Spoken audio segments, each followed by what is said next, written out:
আগের দিন হাসান মাহমুদের পর আজ তানজিদ তামিমের ইতিহাস। অস্ট্রেলিয়ার মাটিতে 2 দিনেই টেস্ট জয়ের ভিত গড়ে ফেলল বাংলাদেশ। তামিমের ঐতিহাসিক সেঞ্চুরির পর অধিনায়ক নাজমুল শান্ত খেললেন দায়িত্বশীল ইনিংস। দুজনের কল্যাণে বিশাল পুঁজি দাঁড় করায় টিম টাইগার্স। ডারউইনের মাঠে সবগুলো সেশন এখন টাইগারদের দখলে। দ্বিতীয় দিন শেষে তবে কেমন করলো বাংলাদেশ, জয়ের বন্দর আর কতটুকু দূরে, সেটাই জানবো রিপোর্টে। আগের দিন বোলারদের হাত ধরে শুরু, আজ ব্যাটাররা দেখালেন বাহাদুরি।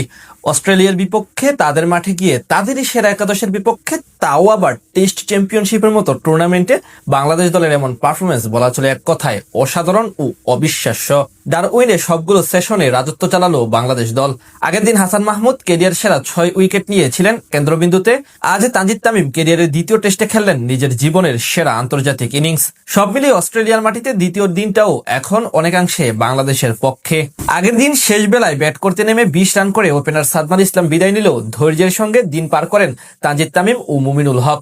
গতকাল যেখানে শেষ করেছিলেন দুজন, আজ সেখান থেকেই শুরু করেন তারা। দারুণভাবে প্রতিপক্ষ বোলারদের সামনে দলকে নিয়ে যেতে থাকেন শক্ত অবস্থানে।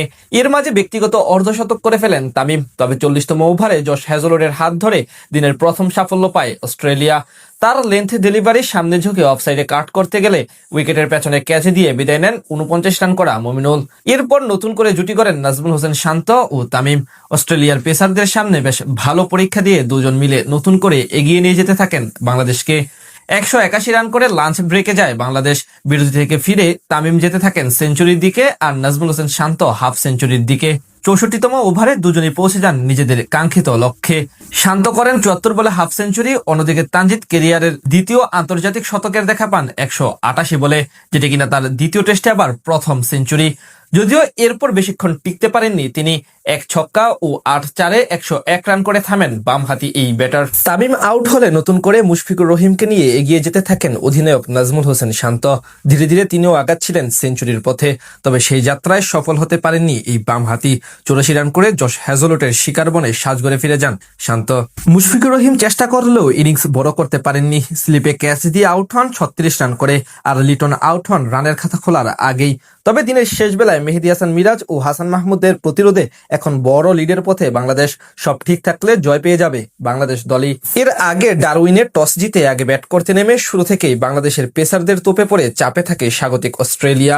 হাসান মাহমুদের জোড়া আঘাতে দিনের শুরুতে বিদায় নেন দুই ওপেনার ট্রাভিস হেড এবং জ্যাক ওয়াদারাল্ড। মাত্র 1 রান করা মার্নুস লাবুশেনাকে ফিরান ইবাদত হোসেন। ক্যামেরন গ্রিন ও অ্যালেক্স কেরিও ইনিংস বড় করতে পারেননি। স্রোতের বিপরীত দিকে একা লড়াই করতে থাকেন স্টিভেন স্মিথ। তবে হাসানের কেরিয়ার সেরা স্পেলের সামনে 198 রানেই গুটিয়ে যায় অস্ট্রেলিয়া। এরপর ব্যাট করতে নেমে প্রথম দিনে সাদমানের উইকেট হারালেও ধৈর্যের পরীক্ষা দিয়ে টিকে থাকেন মুমিনুল হক ও তানজিদ তামিম।